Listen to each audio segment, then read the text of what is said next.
Hello, my name is Professor Johnson, and today I will be discussing the central limit theorem for sums. Now, the central limit theorem is marked, usually in books, as CLT, central limit theorem. Now, a quick theory background behind where this is coming from. You start with a population, which is all that you're interested in, and then you take a sample from your population. Now, in your population, you probably have a mu and sigma, and let's just assume that you know them. So mu and sigma will be known. Now, what might possibly be unknown is x may be its distribution. The distribution for x might actually be unknown.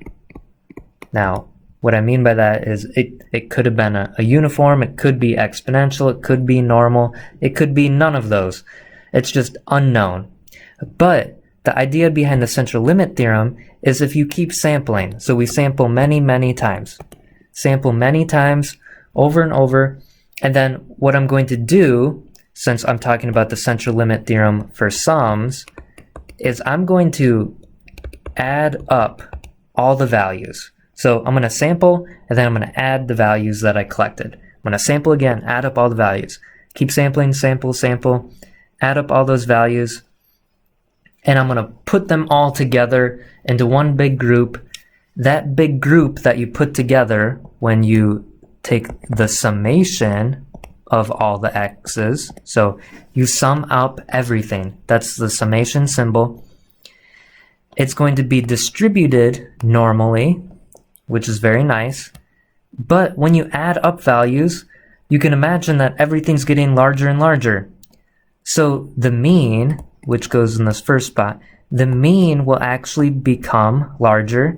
You take the sample size n, so the sample size will come from your sample n, and you multiply by the mean, and the mean is known from your population. The standard deviation is going to also change, and it's going to get larger because everything's getting larger. You're adding values together, so this makes sense. You take the square root of n and multiply by the standard deviation. All right, so that's the theory behind it. What we want to do is follow this pattern. We're going to follow the normal distribution pattern where it goes mean, comma, standard deviation. Just we have to change what the mean is, and we have to change what the standard deviation when we're dealing with the idea of sums. So here's an example where we have to use the central limit theorem for sums. So imagine that we're looking at the number of hours worked in a single week by Victoria College students. And it has an unknown distribution with mean 8.5 and a standard deviation of 4 hours. Suppose we randomly select 50 students on campus and find the sum of values. So we're going to take 50 students and whatever value they gave us for however average number of work hours they worked that week, we will add them all up. So it's going to get very large values when you start adding up these hours. Okay, also at the beginning, Victoria College students, that is our population. Our population has a mean of 8.5 and a standard deviation of 4 hours. So we had the mean and then standard deviation of 4 hours. We randomly selected 50 students. This is n. N is 50. 50 students were selected. And what we do is we sum up all the values. So this tells me that we're using the central limit theorem for sums. Okay, central limit theorem for sums. So what is the mean for the sample sum distribution? Okay, we have to use the central limit theorem for sums. And what we just did with the theory here, you see here, in theory, it's distributed normally, and you have your mean as n times mu. So if we go back to our example, the population mean coming from an unknown distribution that's like x has a mean of 8.5 and standard deviation of 4. So if we want the mean for the sample sum distribution, we know the sample sum distribution would be denoted with the summation notation, summation of x, and we know it's distributed normally. Okay? That's the whole idea behind the central limit theorem for sums. Now, to get the mean, you just take n and you multiply it by mu. N in this example was 50 and mu was 8.5. So if we multiply those together, we should get a nice value. If the calculator will turn on. There we go. 50 times 8.5. 425. So 425 is the sample sum mean. Okay, and this represents hours. So you could imagine that you sampled 50 students and on average it should be close to 425 hours.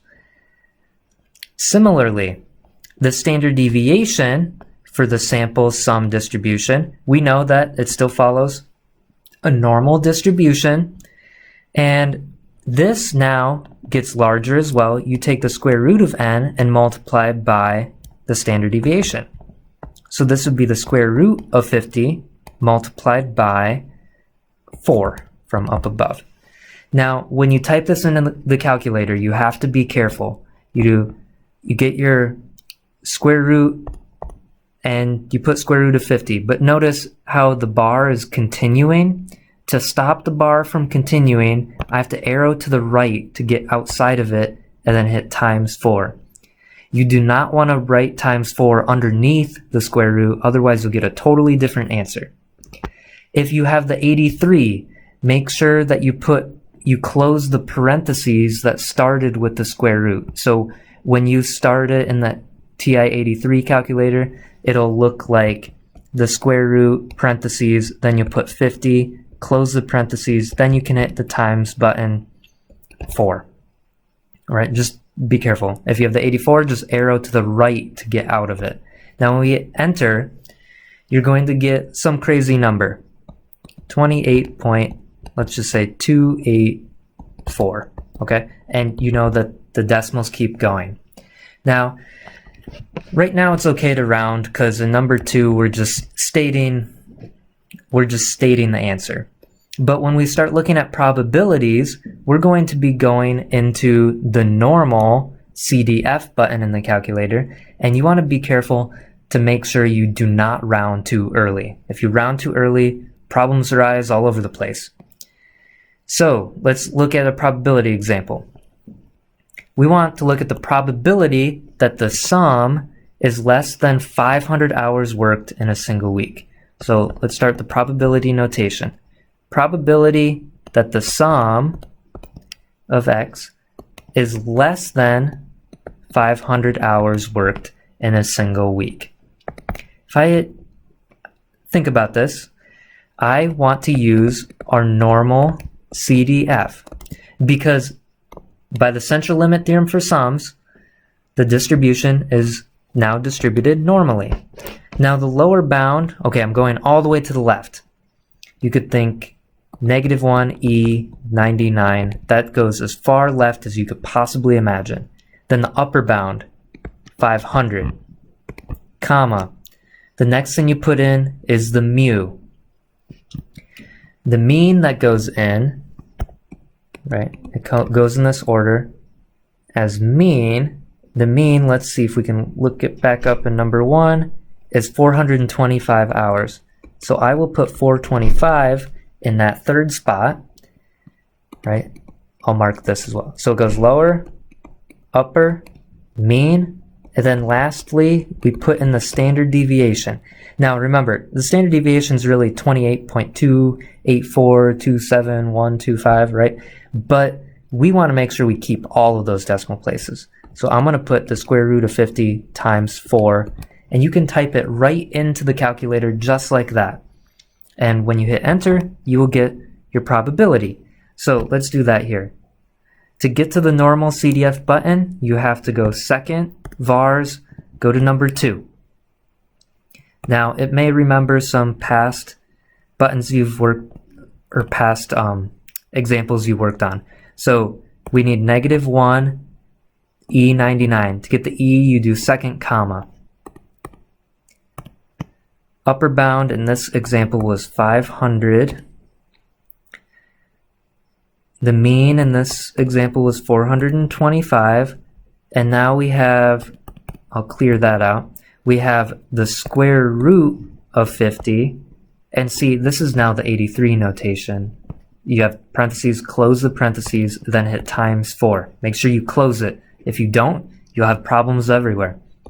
And then we'll paste it, and it looks exactly as I typed it, as I wrote it over here on the right. When I hit enter, we could have 0.999. All right, let's go to the next one then. What is the probability that the sum is between 490 hours and 520 hours worked in a single week? So this is an in-between question. So we're between 490 and the sum, so I'll put the summation notation. The sum is between 490 and 520. Now we know probabilities we will find using the normal CDF button in the calculator, because the central limit theorem, right? The central limit theorem for sums tells us that it will be approximately normal as the sample size increases. Okay, lower bound 490, upper bound 520. And then we have to type in the mean and standard deviation from before. And remember, the mean came from 8.5 times 50, so that's the 425 from before. And then the standard deviation would be the square root of 50 times 4. And we're going to type that in exactly as is into the normal CDF button so that you don't have any issues with rounding. So I'll go to number 2. And it should remember what we put in from before, but I need to change up most of these. So 490 to 520, and then 425, and then just double check square root of 50 times 4. And when I hit paste, you can see it types it in for me, just directly in order of lower, upper, mean, standard deviation. Always goes in that order. And our value would be 0.010 if we round to 3 decimal places. So 010. Thank you for watching my video.